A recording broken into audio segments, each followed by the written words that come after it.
A Lamborghini exploded in flames at midnight. Glass shattered across Fifth Avenue as Rachel's sledgehammer struck again. Inside that burning wreckage were encryption codes worth $340 million, and they would transfer to his enemies in exactly 4 hours. But no one imagined what would come next. Before we dive in, drop a comment telling us where you're watching from. Hit like and subscribe for more incredible true stories that'll leave you speechless.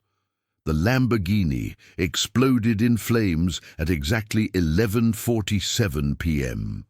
Marcus Chen watched from his penthouse window as his ex-wife Rachel swung the sledgehammer again, metal crunching against the custom dashboard. His hands trembled as he gripped his phone. "Sir, the police are on their way," Gerald stammered beside him. But Marcus wasn't listening. His eyes were locked on that dashboard, the dashboard containing the quantum encryption module with access codes to 7 offshore accounts. In 4 hours, at 3:47 a.m., his business partners Chen Wei and David Morrison would execute their transfer authorization. $340 million would vanish into their accounts, leaving Marcus with nothing but worthless stock. He'd discovered their betrayal yesterday. 18 months of conspiracy, forged documents, secret meetings. They'd planned everything perfectly. And Marcus had been equally clever, keeping his master codes in the one place they'd never look, his car's custom computer system. Now Rachel had destroyed it all. "How did she know?" Marcus whispered. "How did she know where the codes were?" His phone buzzed. Chen Wei's name flashed on screen. "Marcus, terrible news about your car. About tomorrow's transfer deadline. You know the contracts are ironclad. 3:47 a.m. Perhaps you should have been more careful." The call ended. Marcus stared at his reflection in the window.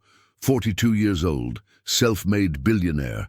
About to lose everything because of paranoia and revenge. "I'm going down there," he said suddenly. "Sir, there's nothing you can—" Marcus was already running to the elevator. Maybe the module survived. Maybe he could salvage something. Anything. He had 4 hours to save 18 years of work. The street was chaos when he arrived. Police lights, crowds, his Lamborghini smoking in the middle of Fifth Avenue. Officers were cordoning off the area when Marcus spotted something that made him stop cold. A small shopping cart sat in the shadows near the wreckage, piled high with tin cans and cardboard. And beside it, barely visible in the dim light, was a little girl. She couldn't have been more than 8 years old. Her clothes layered and filthy, her dark hair pulled back with a rubber band, and her hands were buried deep in his car's exposed engine compartment. "What the hell?" Marcus pushed past an officer. "Get her away from there." But as he got closer, he saw something impossible. The girl's small hands moved through the burned electronics with surgical precision, her eyes focused with an intensity that didn't belong on a child's face. "Wait," she said without looking up. "Almost got it." Marcus knelt beside her, heat from the wreckage burning his face. "You can't be— What are you doing?" "Fixing it." Her fingers traced a melted wire. "Your girlfriend really messed this up, but the quantum processor's intact. She didn't hit the secondary housing.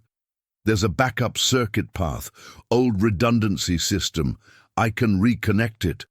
Marcus felt like he'd been punched. This homeless child was discussing quantum processors and backup circuits.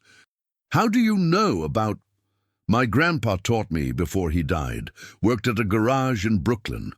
She pulled copper wire from the wreckage, began stripping it with her teeth.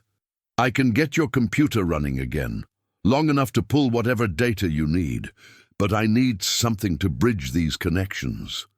From the shopping cart, a baby's cry pierced the night. The girl's jaw tightened, but she didn't stop working. "That's my brother Tommy," she said quietly. "He's 2. He hasn't eaten in 3 days." She looked up at Marcus with ancient eyes and a young face. "So here's the deal, mister. I fix your car. You buy food for my brother. Real food. Milk and eggs. Deal?" Marcus stared at this impossible child who'd appeared from nowhere, who somehow understood his car's custom encryption system, who was negotiating for milk money while her baby brother starved. And he realized the universe had just given him the strangest miracle he'd ever seen. "Deal," he whispered. "But only if you can really do this." The girl nodded once. "I'll need a tin can and a lighter, and about 15 minutes. Lily worked fast, her small hands moving with practiced efficiency. Marcus watched in stunned silence as she heated aluminum from a beer can, shaped it with ancient pliers from her grandfather's toolbox, and began bridging the severed connections in his car's electrical system. "The quantum processor runs on a modified Fibonacci sequence," she muttered, more to herself than to him. "Temporal encryption with 0.003-second intervals. Your X hit during an active cycle, so the codes are locked in memory. Just need to restore communication with the main system." "How do you know this?" Marcus breathed. "I read a lot. Library computers, taught myself programming, electrical engineering, quantum theory." She twisted 2 wires together. "When you're homeless, you sleep during the day and stay awake at night. Gotta fill the hours somehow." "She's 8 years old," Marcus thought numbly. 8 years old, and teaching herself quantum encryption in public libraries. Behind them, Tommy's crying had become weak hiccups, somehow worse than screaming. Lily's hands faltered for just a moment. "Almost done, baby," she whispered. "Just hold on." The final connection sparked. For a heart-stopping moment, nothing happened. Then the dashboard lights flickered once, twice, and a soft hum emanated from the quantum processor. "There," Lily said, sitting back. "You got maybe 20 minutes before the battery backup drains. Whatever you need, get it now." Marcus scrambled forward with his phone, connecting to the car's emergency Bluetooth protocol. The screen lit up. "Quantum encryption system active. Temporal codes available." "Oh my God," he breathed. "You actually did it." His fingers flew across the screen, downloading files, capturing codes, forwarding everything to Gerald. The conspiracy laid bare in gigabytes of data. Chen Wei's emails, Morrison's secret meetings, forged signatures, 18 months of betrayal, all documented. "The codes rotate in 40 seconds, Lily said, watching the display professionally. "Screenshot those." Marcus did, capturing everything just as the encryption cycled. He had what he needed, the current codes, valid for 3 hours and 46 minutes. Long enough to lock down his accounts and destroy Chen Wei and Morrison's plans. As the dashboard died, Marcus sat back in the street, his expensive suit ruined with grease and ash. He'd saved everything because of a homeless 8-year-old girl. "The deal," Lily said, standing. "You said you'd buy food for Tommy." "Right. Yes." Marcus pulled out his wallet, extracted all the cash, maybe $200. He held it out. Lily took the bills carefully, counting with practiced efficiency. Her eyes widened slightly, but her expression stayed controlled. "Thank you." "Wait," Marcus said as she turned toward her cart. "That's not... You just saved me from losing $340 million. That money is insulting. I need to give you more, a real reward." Lily looked at him with those ancient eyes. "It'll buy milk and eggs for Tommy. That ain't insulting to us." "Where do you sleep?" "Wherever's safe. Tonight, probably the subway station on 33rd. Something cracked in Marcus's chest. "No, that's not acceptable. You're coming with me." Lily's hand immediately went to Tommy's cart, her body shifting defensive. "We don't go nowhere with strangers." "I have a hotel suite at the plaza," Marcus said quickly.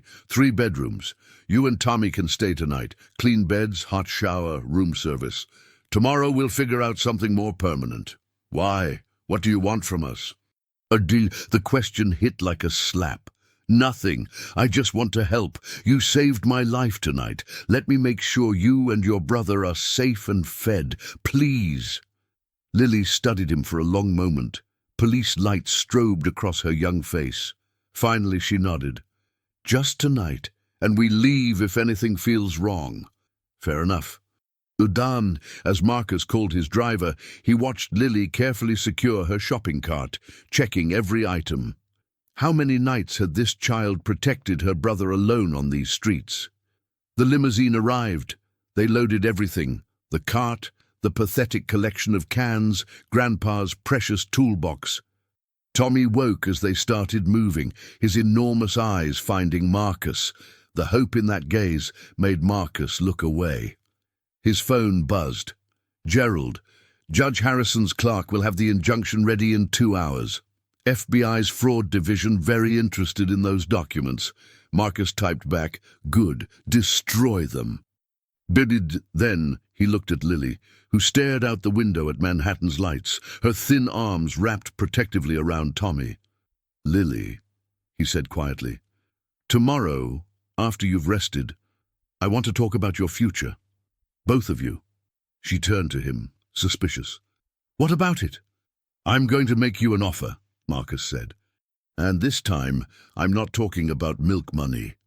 The Plaza Suite was larger than anywhere Lily had imagined existing. She froze just inside the door, Tommy clutching her hand, both leaving dirty footprints on pristine carpet. Crystal chandeliers sparkled overhead. Floor-to-ceiling windows revealed Central Park beneath city lights.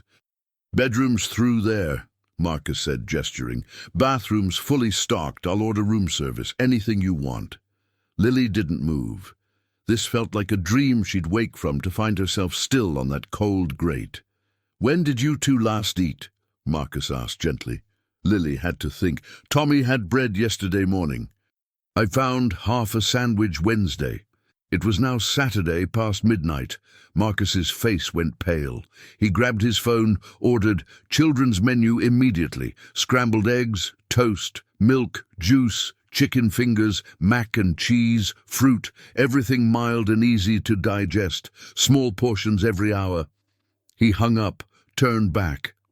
"You can't eat too much too fast after starving. Your stomachs need to adjust, but we'll keep feeding you small amounts until you're stable." How does he know that? Then Lily remembered. This man hadn't always been rich. He'd been hungry once too. "Let's get you cleaned up before food arrives," Marcus said. The bathroom was like a magazine.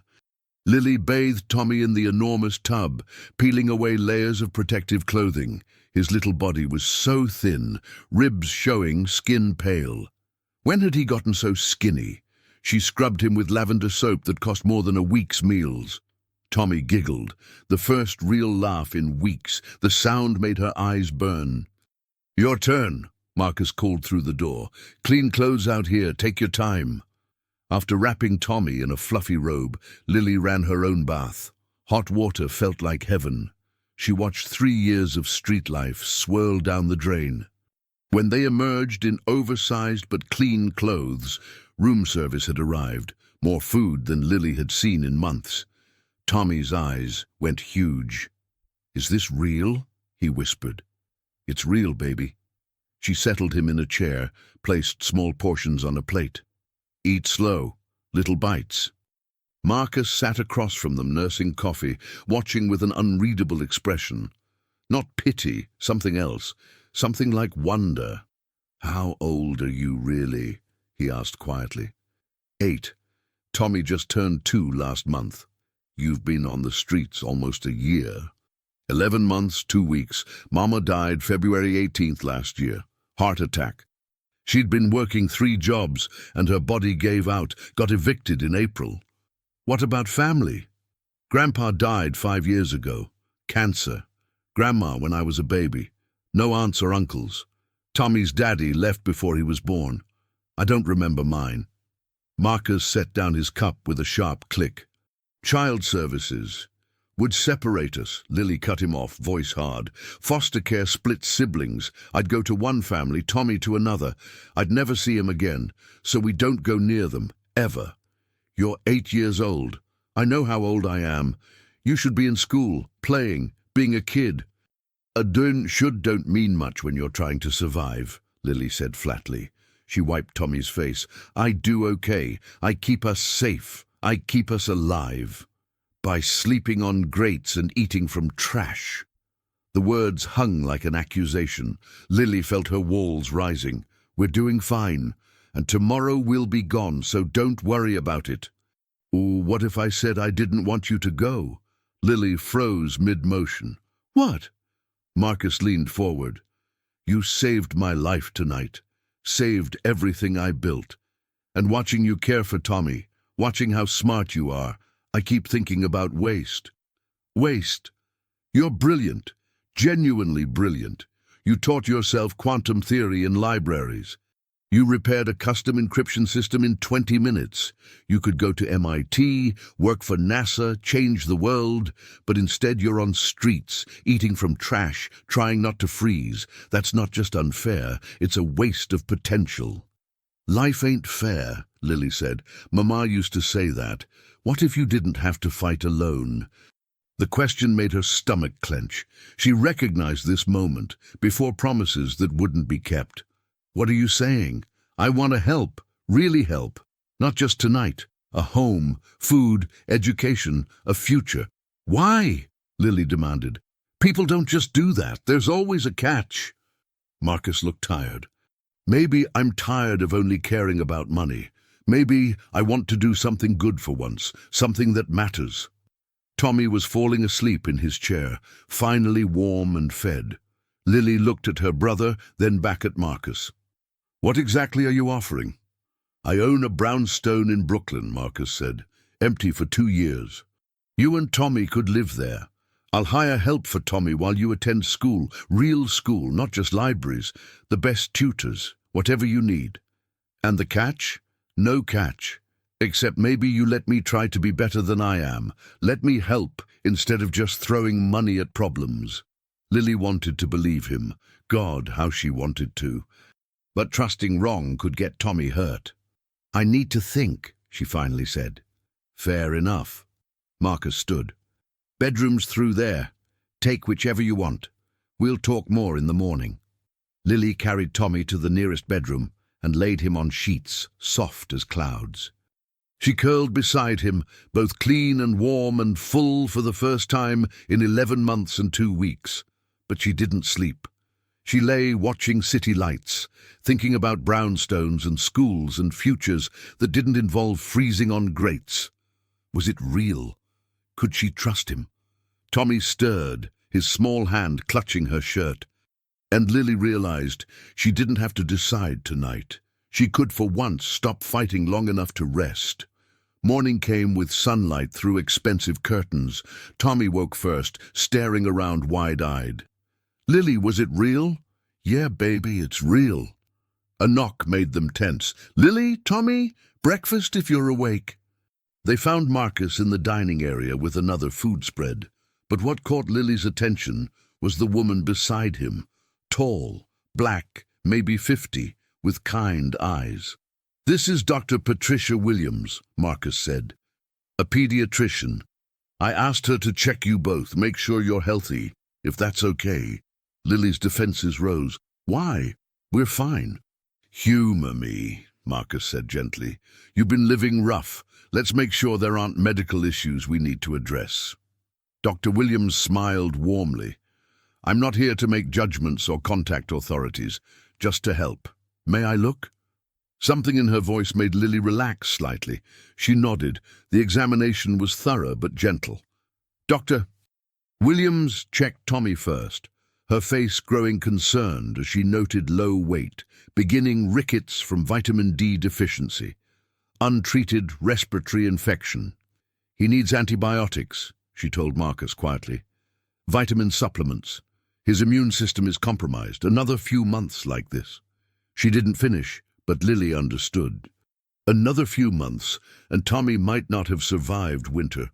The thought made her sick. When Dr. Williams examined Lily, she found similar issues: malnutrition, vitamin deficiencies, exhaustion showing in blood work. "You're running on fumes," the doctor said gently. "Your body's been in survival mode so long, it's starting to cannibalize itself." But I'm okay," Lily insisted. "I can keep going." "For how long?" Dr. Williams asked softly. "Another month? 2? Everyone has limits, sweetheart, even warriors like you." The word warrior made Lily's throat tight.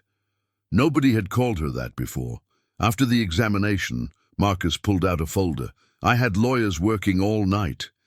I want to show you something. Inside were documents, pages of legal text Lily struggled to pass. Marcus walked her through it. This is a guardianship arrangement, he explained. It would make me your and Tommy's legal guardian. You'd live in the Brooklyn brownstone. I'd provide everything you need: food, clothes, education, medical care. Why would you do this? Lily asked again. She needed to understand. Marcus was quiet. When he spoke, his voice was rough. 25 years ago, I was sleeping in my car, trying to finish college while working 3 jobs. So tired I could barely see straight. He paused, staring at Central Park. One night my car broke down, dead battery. I was supposed to be at work, and if I missed another shift, they'd fire me. I had $6. I was sitting there trying not to cry when this old man stopped. Mr. Washington from the automotive shop near campus. He jumped your car? Better. He looked at me and said, "Son, you got something special. I can see it. But you can't build nothing if you break yourself first."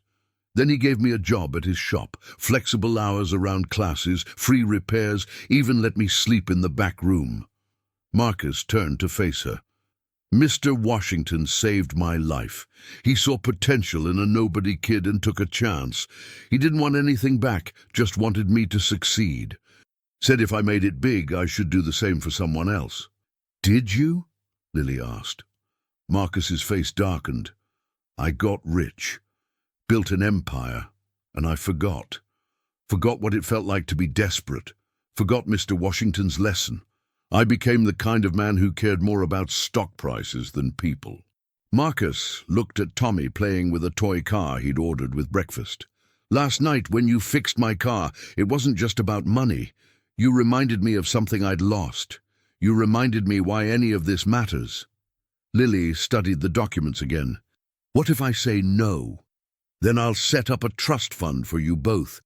Make sure you have resources whenever you need them, but I won't force anything. And if I say yes, then tomorrow we see the house. If you like it, we move forward. If not, we try something else. This is about giving you options, Lily. Real options, not just survival. Lily thought about the subway grate, about Tommy's hunger cries, about teaching herself quantum theory at 3 a.m., because sleeping was too dangerous, about the slow, grinding exhaustion of being 8 and keeping a toddler alive. She thought about Grandpa's toolbox, his last gift, about Mama working herself to death, about all the potential Dr. Williams said she had, potential that would die on these streets without help. Can I ask you something? She said. Anything. What happened with Rachel? Why'd she destroy your car? Marcus winced but answered honestly. She wanted a husband who came home, who remembered anniversaries, who cared about something besides earnings. I gave her money instead of time. When she left, I told myself she was unreasonable, but she wasn't. She was human, and I'd forgotten how to be human with her. You gonna forget with us? The question hung in air. Marcus met her eyes steadily. I hope not. But I'm not perfect, Lily. I'll make mistakes. The question is whether you trust me enough to tell me when I do, whether we can figure this out together. Together. The word felt foreign.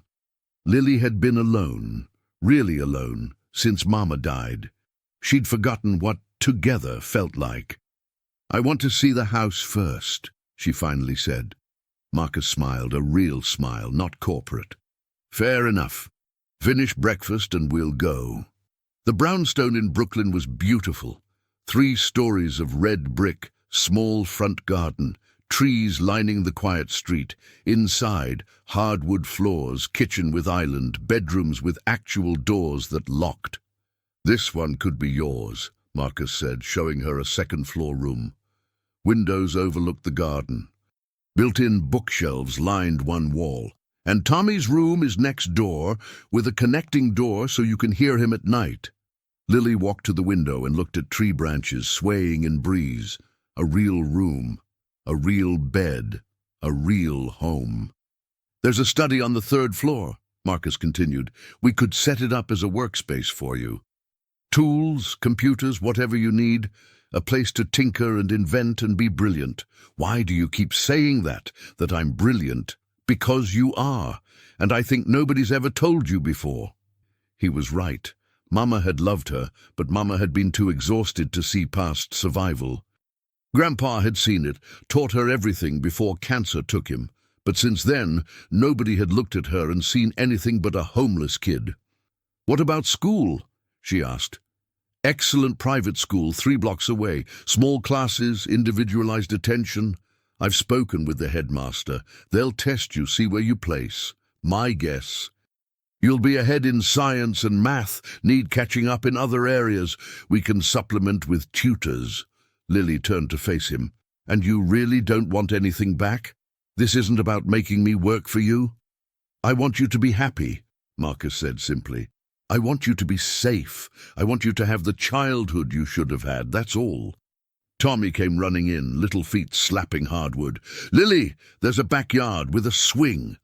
A swing. Such a simple thing. Such an impossible luxury. "Can we stay?" Tommy asked, eyes shining. "Please?" Lily looked at her baby brother, at Marcus, at the room with bookshelves and windows and light. She thought about trust and risk and the chance, however slim, that maybe life could be different. "Yeah," she whispered. "Yeah, we can stay." Marcus's smile was like sunrise. "Then let's go shopping. You'll need furniture, clothes, books, toys, everything. Today's going to be a very long day of spending money." As they left the brownstone, Lily caught Marcus's arm. "Thank you," she said quietly. "I don't know if I trust this yet, but thank you." "You're welcome." He hesitated. "And Lily, you don't have to trust it all at once. Trust is earned. I'm going to earn yours, however long it takes." They spent the day shopping, beds and linens, clothes that fit, books and toys and art supplies. Tommy was overwhelmed with joy at every new thing. Lily found herself relaxing degree by degree, starting to believe this might be real. The moving truck arrived 8 a.m. Monday. Lily stood on sidewalk watching furniture carried into the brownstone. Her brownstone, though it still felt impossible. Tommy clutched her hand, bouncing with excitement. "Lily, can I have the room with blue walls, please?" "You can have any room you want, baby." Marcus emerged from the house, phone pressed to ear, face tight with concentration. Lily had learned to read his expressions. That look meant business, probably fallout from Saturday night. He ended the call and turned to them. "Chen Wei and Morrison were arrested this morning. FBI raided their homes at dawn.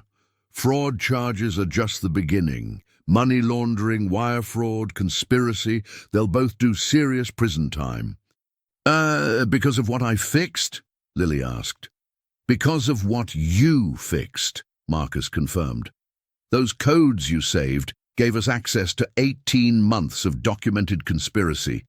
They thought they were clever, keeping everything encrypted. They never imagined anyone could breach them." "But I didn't breach anything. I just fixed the connection." "Sometimes that's all it takes. One small repair and everything changes." He smiled. "Speaking of which, the headmaster at Brooklyn Prep wants to meet you this afternoon. Ready?" Lily's stomach clenched. School, real school, with other kids who'd probably know she didn't belong. What if they don't like me? "Then they're idiots," Marcus said firmly. "You're smarter than most of their teachers, but I understand if you're nervous." "Want me to come with you?" She wanted to say yes, wanted the security. But something in her, the part that survived 11 months on streets, needed to prove she could do this herself. "I'll be okay," she said. The school was intimidating. Old brick buildings, manicured lawns, students in crisp uniforms.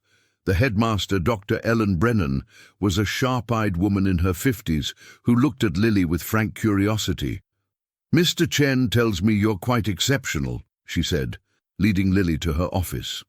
He mentioned you taught yourself advanced mathematics and engineering. I like puzzles, Lily said carefully, and I had a lot of time to read. Show me. Dr. Brennan pulled out a tablet and brought up problems. Algebra, geometry, basic physics. Lily worked through them quickly, fingers flying. The headmaster's eyebrows rose higher with each solution.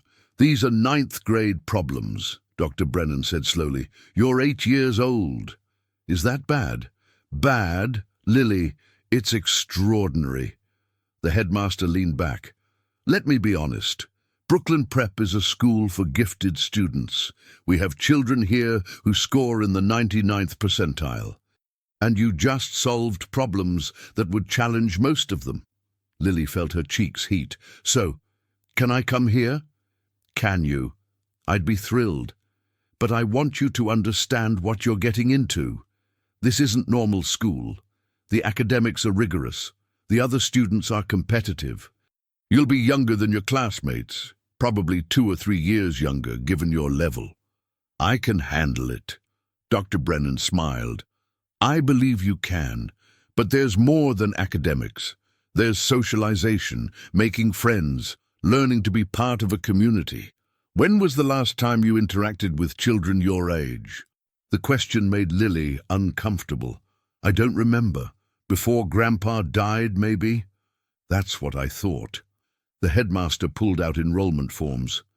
Here's what I propose. You start in our accelerated program for advanced students. We'll place you with 12-year-olds academically, but you'll have lunch and recess with 8-year-olds. Best of both worlds. Challenge for your mind, peers for your social development. It sounded terrifying and exciting in equal measure. When would I start? How about tomorrow? Tomorrow. Less than 72 hours ago, Lily had been sleeping on a subway grate, now enrolling in school for gifted students. The whiplash made her dizzy. Okay, she whispered. Back at the brownstone, Marcus had hired a nanny, a warm Jamaican woman named Ruth, who immediately swept Tommy into her arms and made him laugh. Lily watched them, feeling the strangest sensation. Relief. For the first time in 11 months and 2 weeks, she wasn't solely responsible for keeping Tommy alive. That night, in her new room with bookshelves and soft bed, Lily couldn't sleep. She kept waiting for the other shoe to drop, for Marcus to reveal what he really wanted, for this dream to shatter. A soft knock. Lily, can I come in? Marcus entered, holding 2 mugs of hot chocolate. He sat in the chair by her window, handing her one. Can't sleep? He asked. How do you know? Because I couldn't either. I keep thinking about Saturday night. How if you hadn't been there? He shook his head. The universe has strange timing, or maybe just luck. Maybe, or maybe. He hesitated. When Rachel destroyed that car, my first thought wasn't about money. It was, this is what I deserve.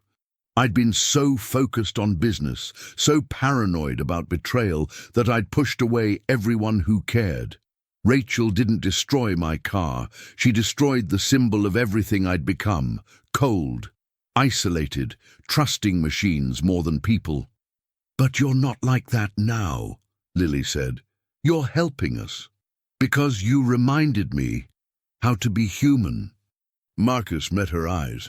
You were 8, homeless, starving, and when I offered you anything, you asked for milk for your brother, not money for yourself, not food for yourself, milk for Tommy. Do you understand how rare that is? Lily felt tears prickling. I just love him. He's my brother. I know. And watching you care for him, watching how you sacrificed everything to keep him safe, it made me realize what I'd lost, what I'd become. You gave me a second chance, Lily. Not just with my company, but with my life. So, this really isn't about owing you? This is about me owing you everything. Marcus stood. Get some sleep. Tomorrow's big. First day of school, new beginning, all that terrifying stuff. After he left, Lily lay in bed thinking about second chances and new beginnings. Maybe surviving had made her strong enough to do more than survive. Maybe she could actually live. The next morning, Dressed in her new Brooklyn prep uniform, Lily stood at the brownstones' front door. Tommy hugged her legs.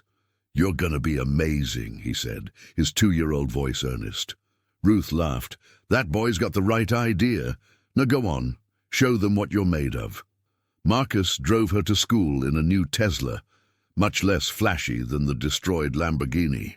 "Remember," he said as they pulled up, "you belong here. You're as smart as any of them, smarter than most. And if anyone gives you trouble, you tell me." Lily nodded, grabbed her new backpack and walked toward the building. Other students stared. The new girl, the outsider. She felt their eyes cataloguing her, judging her, wondering who she was. But then she remembered. 3 days ago she'd repaired a quantum encryption system using tin cans and wire. She'd saved a billionaire's empire while her baby brother cried from hunger. She'd survived 11 months and 2 weeks on the streets and kept Tommy alive through it all. These kids had no idea who they were dealing with. Lily lifted her chin and walked through the doors. Her first class was advanced mathematics with 12-year-olds. The teacher, Mr. Patterson, was a thin man with wire-rimmed glasses who looked at her with obvious skepticism. "So you're our prodigy," he said, not unkindly. "Dr. Brennan says you tested at 9th grade level. Let's see if that holds up in actual class." He wrote a problem on the board, complex algebra with multiple variables.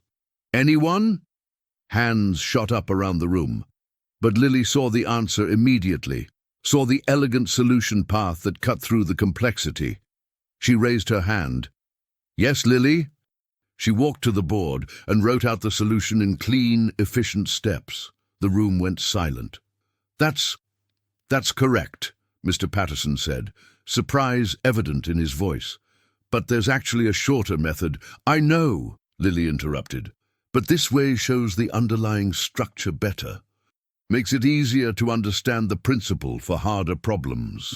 Mr. Patterson stared at her for a long moment. Then he smiled. "You're absolutely right. Class, pay attention to what Lily just demonstrated. Sometimes the most elegant solution isn't the fastest. It's the one that teaches you something." By lunch, word had spread. The 8-year-old genius, the homeless girl Marcus Chen, had taken in. Lily heard the whispers, felt the stares. Some kids looked at her with curiosity, others with resentment, a few with pity that made her skin crawl. She sat alone in the cafeteria, picking at food that would have seemed like a feast 4 days ago. Now it just tasted like obligation. "Is anyone sitting here?" Lily looked up to see a girl about her age, 8 or 9, with red hair in braids and freckles across her nose. She wore the same uniform, but with scuffed shoes and a backpack held together with duct tape. "No," Lily said carefully. The girl sat down. "I'm Sophie, you're Lily, right? The one who's crazy smart at math, I guess." "That's so cool. I'm terrible at math, but I'm really good at reading. I read like 5 books a week." Sophie pulled out her lunch, a simple sandwich and an apple. Nothing fancy. "My mom says reading's my superpower." Lily relaxed slightly. Something about Sophie felt genuine, not like the other kids who'd stared at her like a zoo exhibit. "Where'd you come from?" Sophie asked. "I mean, before here?" Lily hesitated. How much should she say? "Around, different places." "That's mysterious." Sophie grinned. "I like mysterious. Makes you interesting. Most kids here are boring. They just talk about their parents' money and their vacation houses and stuff." "You don't?" "Can't. My mom's a nurse. We live in a 1-bedroom apartment in Queens. I only got into Brooklyn Prep because I got a scholarship." Sophie said it matter-of-factly without shame. "Most kids here don't know what it's like to worry about money, but I bet you do." Lily met Sophie's eyes and saw understanding there. Not pity, understanding. "Yeah," she said quietly. "I do." "Then we should be friends," Sophie declared. "Us scholarship kids gotta stick together." For the first time since walking through those school doors, Lily smiled. "Yeah, we should." 2 weeks passed in a blur of classes, homework, and slowly learning to be a normal kid. Lily excelled in math and science, struggled with history and English, and discovered she had absolutely no talent for art. Tommy thrived under Ruth's care, gaining weight, laughing more, acting like the 2-year-old he should have been all along. Marcus came home every evening, asking about school, helping with homework, teaching Lily about his company. He'd started including her in business discussions, not because she could contribute much yet, but because he wanted her to learn. "You have a gift for systems thinking," he told her one night, as they reviewed quarterly reports together. "You see patterns others miss. That's valuable in business, not just engineering." Lily was starting to trust him, starting to believe this might actually last. Then Rachel showed up. It was a Saturday morning. Lily was in the backyard with Tommy, pushing him on the swing Marcus had installed. Ruth was inside making lunch. The doorbell rang, and moments later Ruth called out, "Lily, there's someone here to see Mr. Chen." Lily walked around to the front, Tommy on her hip, and froze. A woman stood on the doorstep, beautiful, blonde, expensively dressed. Even without introduction, Lily knew who she was. Those eyes, cold and calculating, were the same ones she'd seen in the security footage swinging a sledgehammer. Rachel Chen. "Well," Rachel said, looking Lily up and down, "so this is Marcus's little charity project, the homeless waif he's playing savior for." Lily's jaw tightened. "Mr. Chen isn't home." "I know. I waited until he'd be at the office." Rachel smiled, and it was not a kind smile. "I wanted to meet you, the girl who saved my ex-husband's fortune, the girl he's already starting adoption proceedings for." How did she know that? Marcus had only filed the paperwork 3 days ago. "I have friends at the courthouse," Rachel said, reading Lily's expression. "Friends who tell me interesting things, like how Marcus is trying to make you his legal daughter. How he's planning to change his will to include you and your brother. How he's already added you to his health insurance and opened trust funds in your names." Lily's heart was pounding. "So what?" "So I think you should know the truth about Marcus Chen." Rachel leaned against the doorframe, casual and cruel. "He's obsessive, controlling. He fixes broken things because it makes him feel powerful. Right now, you're his project, his way of feeling like a good person after years of being a bastard." "That's not true," Lily said, but her voice shook. "Isn't it? Tell me, how long before he starts demanding things? Before helping you becomes controlling you? Before every choice you make needs his approval?" Rachel's smile widened. "He did it to me, slowly, over years. Every decision had to run through him. What I wore, who I saw, where I went, all wrapped in concern, in love, in what's best for you." "You destroyed his car," Lily shot back. "You tried to ruin him. I destroyed a symbol, a machine he cared about more than he ever cared about me." Rachel's eyes glittered. "And I'd do it again, because Marcus Chen doesn't save people, he collects them. He's collecting you now, you and your brother. And when you're no longer interesting, when the novelty wears off, he'll move on to the next project." Tommy whimpered against Lily's shoulder, sensing her tension. Lily held him tighter. "You should leave," she said. "I'm going, but remember what I said. When he starts suffocating you with his help, when you realize you've traded one prison for another, remember I warned you." Rachel turned to go, then paused. "Oh, and Lily, that quantum encryption system you fixed, Marcus had a backup system all along. He could have accessed those codes without your help. He just let you believe you saved him. Ask yourself why." Then she was gone, climbing into a Mercedes and driving away. Lily stood on the doorstep, Tommy heavy in her arms, Rachel's words echoing in her head. A backup system. Marcus had a backup system all along. Lily couldn't focus for the rest of the day. Rachel's words kept circling her mind like vultures. That night, after Tommy was asleep, she knocked on Marcus's study door. "Come in." He was at his desk, laptop open, reviewing documents. He smiled when he saw her. "Hey, couldn't sleep?" Did you have a backup system?" Lily asked without preamble. For the quantum encryption? Marcus's smile faded. What? Rachel came by today. She said you had a backup system for accessing the codes, that you didn't actually need me to fix the car. Lily's hands clenched into fists. Is that true? Marcus closed his laptop slowly. Rachel came here? Answer the question. Did you have a backup? Long silence. Then, yes. The word hit like a punch. Lily felt her world tilting. So I didn't save you. You lied to me. No, it's more complicated than that. How is it complicated?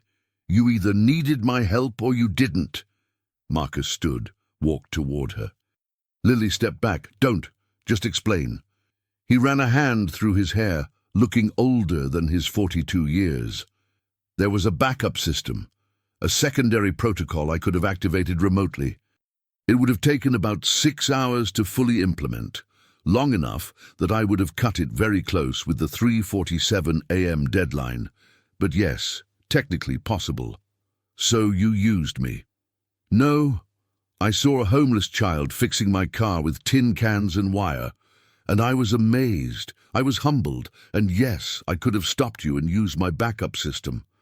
But watching you work, seeing your brilliance, understanding what you'd survived, he paused.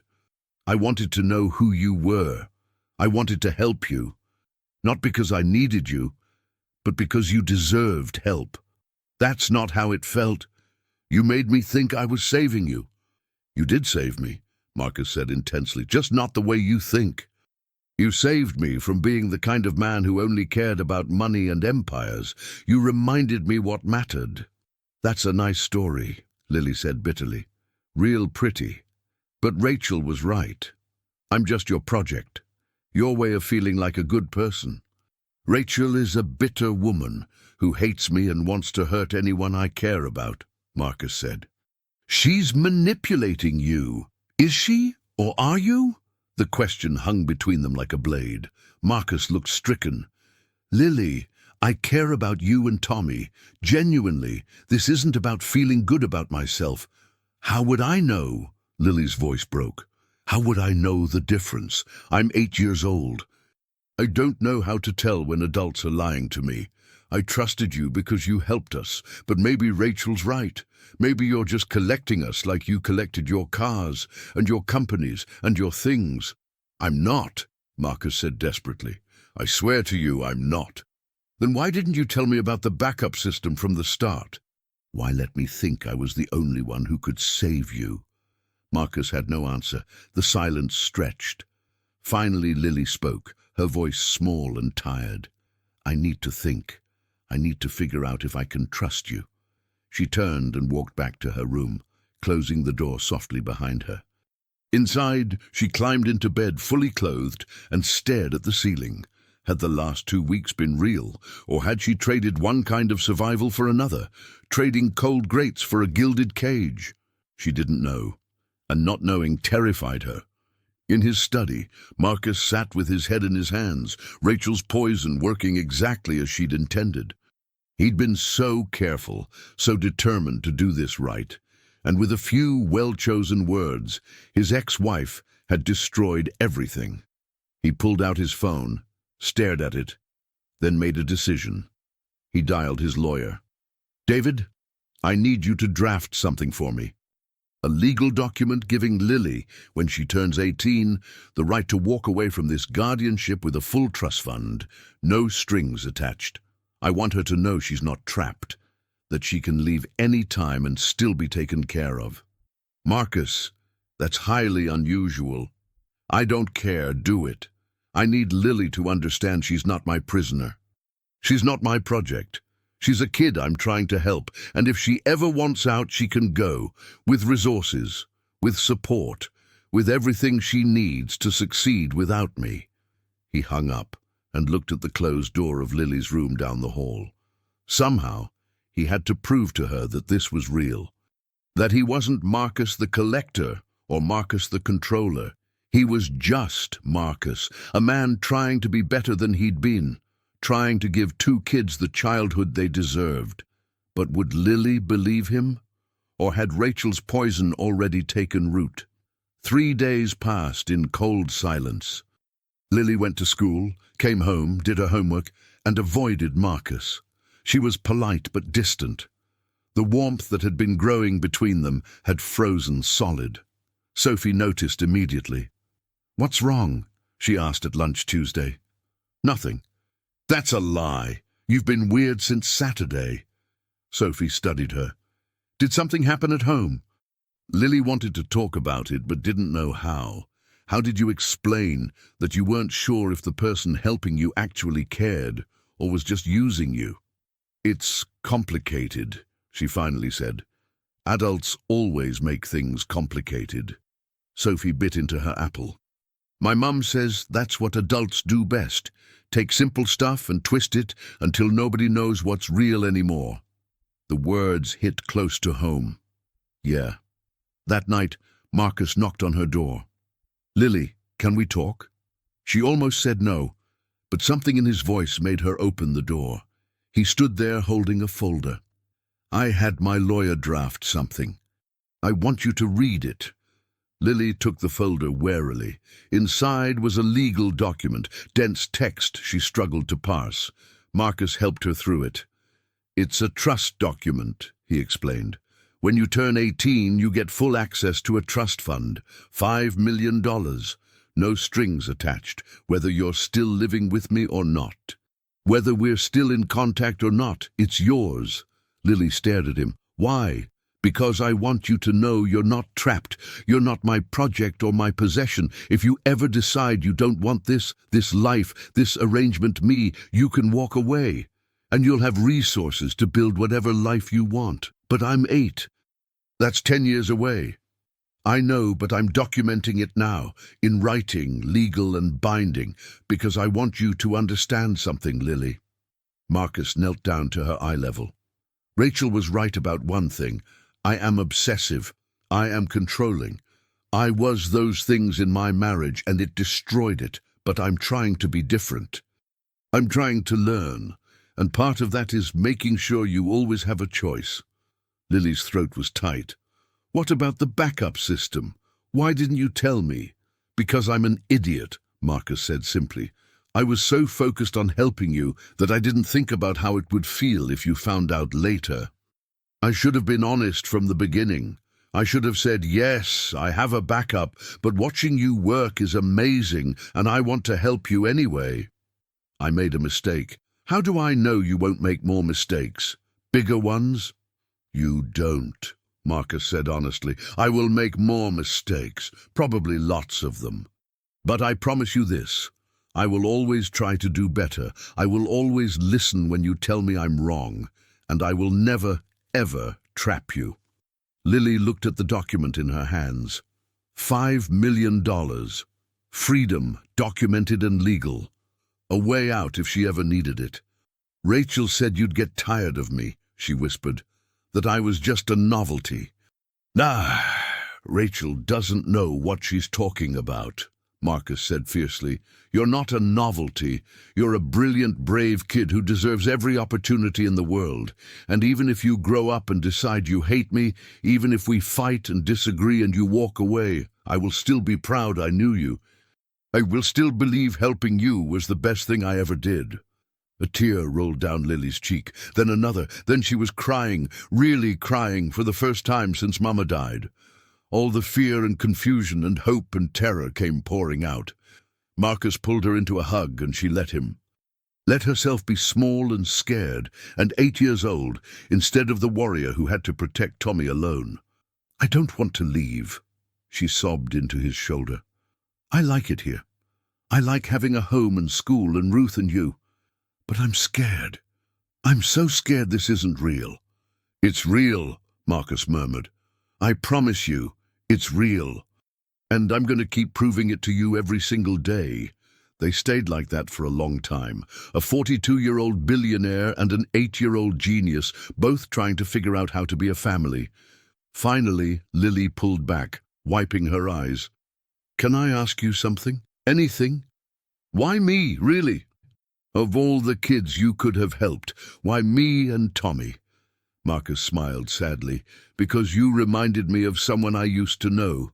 A kid who was brilliant and desperate and trying so hard to survive. A kid who deserved better than the hand life dealt him. Who? Me, Marcus said quietly. You reminded me of me. Before I forgot what it was like to need help. Before I became the kind of man who measured everything in dollars instead of humanity. He stood, ruffled her hair gently. Get some sleep. Tomorrow's a school day. After he left, Lily looked at the trust document again. Then she carefully filed it away in her desk drawer. Maybe Marcus was telling the truth. Maybe this really was about second chances and doing better. Or maybe Rachel was right, and this was all an elaborate fantasy. Lily didn't know yet, but she was willing to find out. 2 months passed. Fall turned to winter. Tommy's 3rd birthday came and went. His first birthday party ever, with cake and presents and kids from the neighborhood Ruth had invited. Lily watched him blow out candles and make a wish, his face glowing with pure joy. This was real. This life, this home, this family they were building, it was real. School became easier as Lily found her rhythm. She and Sophie became inseparable, 2 scholarship kids in a sea of wealth, understanding each other in ways the other students couldn't. Mr. Patterson started giving Lily special projects, advanced problems that challenged even him. You're going to do great things someday, he told her after she solved a university-level equation. I've been teaching 20 years, and I've never seen a mind like yours. Marcus kept his promise. He made mistakes, forgot a school meeting once, got too involved in correcting her homework another time, but he listened when she called him out. He adjusted. He tried. The adoption hearing was scheduled for mid-December. Marcus's lawyer said it was a formality. The home visits had gone well. Lily and Tommy were thriving. There were no complications. Then Chen Wei's lawyer called. Lily was doing homework in her room when she heard Marcus shouting in his study. She crept down the hall, pressed her ear to the door. Absolutely not. They have no grounds. Pause. I don't care what they're claiming. Lily saved my company, and I'm giving her the life she deserves. Another pause. Marcus's voice dropped to something cold and dangerous. If Chen Wei thinks he can use my adoption proceedings as leverage, he's more deluded than I thought. Tell him to rot in prison. He hung up. Lily knocked softly. Come in. Marcus looked exhausted. You heard? Some of it. What does Chen Wei want? Marcus sighed. He's facing 20 years in prison.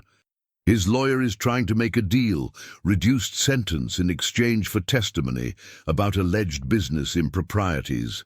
And they're threatening to claim that my adoption of you and Tommy is somehow connected to fraud, that I'm using you as a PR stunt to improve my image. Lily felt cold. Can they stop the adoption? No, it's baseless nonsense. But they can delay it, make it messier, drag your names through the press. Marcus's jaw tightened. I won't let that happen. What are you going to do? Something I should have done from the beginning. Marcus pulled out his phone. I'm calling a press conference tomorrow. I'm going to tell the truth, all of it. About you, about that night, about why I'm adopting you. Let them try to spin it as fraud when the whole world knows the real story. Lily's stomach clenched. The whole world will know about me? About being homeless? Only if you're okay with it, Marcus said quickly. This is your story, Lily, your choice whether to share it. If you say no, I'll find another way to fight Chen Wei. Lily thought about it, about being exposed, about everyone at school knowing she'd been that homeless kid eating from trash cans, about the pity and judgment and stares. But then she thought about Tommy, about the home they'd built, about the future Marcus was giving them. I'll do it, she said. I'll tell them everything. Marcus looked at her with something like awe. You're sure? I'm sure.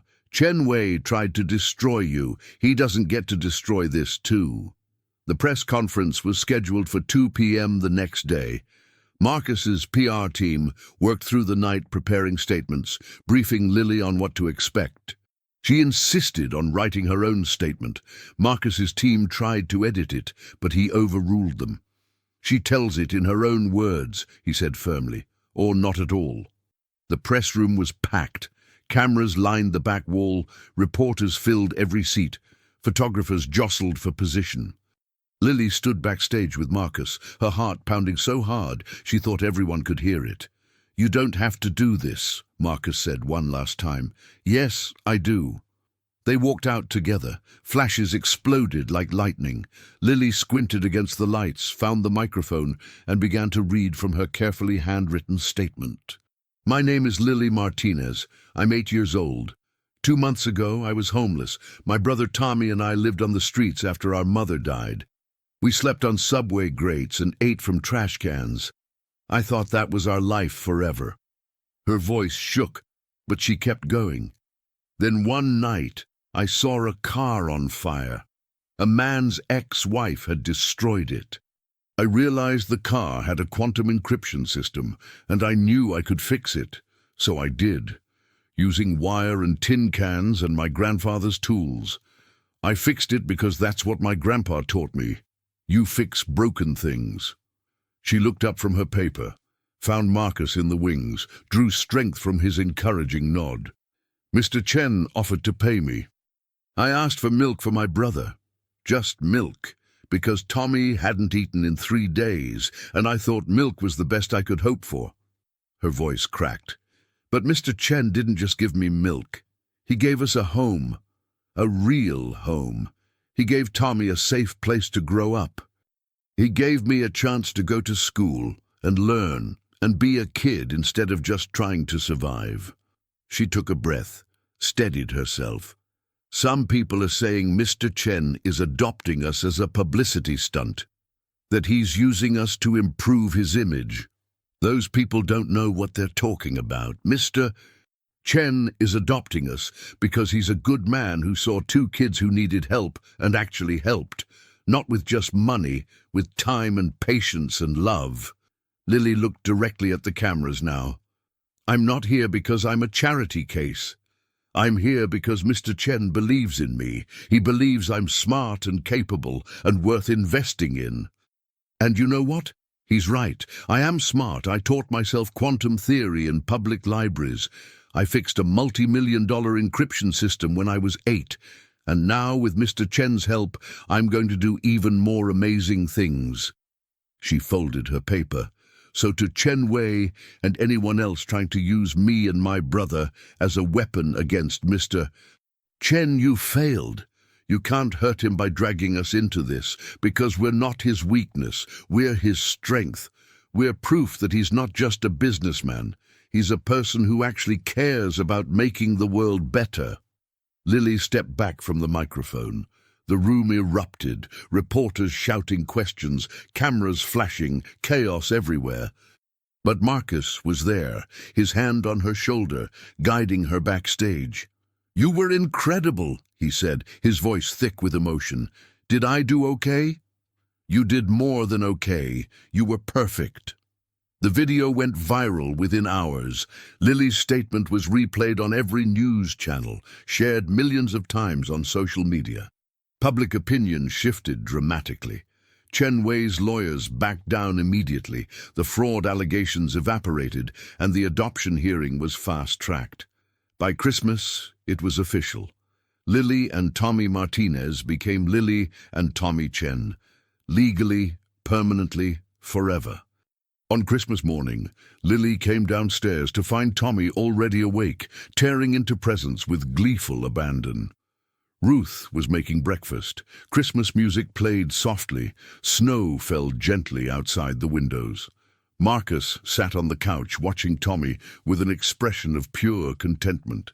He looked up as Lily entered. "Merry Christmas, daughter," he said softly. Daughter. The word settled into Lily's chest like a warm glow. "Merry Christmas, Dad," she replied. And just like that, everything clicked into place. This was real. This was her family. This was home. Marcus pulled her into a hug. "Thank you," he whispered. "For what?" "For giving me a second chance. For teaching me what actually matters. for reminding me how to be human." Lily hugged him back. "Thank you for saving us." "You saved me first," Marcus said. "With tin cans and wire and brilliance. You saved me first." That night, after Tommy was asleep and Ruth had gone home to her own family, Lily stood at her bedroom window, looking out at snow-covered Brooklyn. Somewhere out there, other kids were sleeping on subway grates. Other kids were hungry and cold and scared. She couldn't save them all, not yet. But someday, when she was older and had the power and resources, someday she would. She'd find those kids and give them what Marcus had given her, a chance, a home, a future. For now, though, she was 8 years old. She had a family who loved her, a brother who was safe, and dreams bigger than the night sky. Lily smiled at her reflection in the window. 3 months ago, she'd been fixing a burning car with tin cans, hoping only for milk money. Now she was fixing her whole life, and she was just getting started. The quantum encryption system had been the beginning. But Lily Chen's story, the real story, was far from over. It was only just beginning, and it was going to be extraordinary.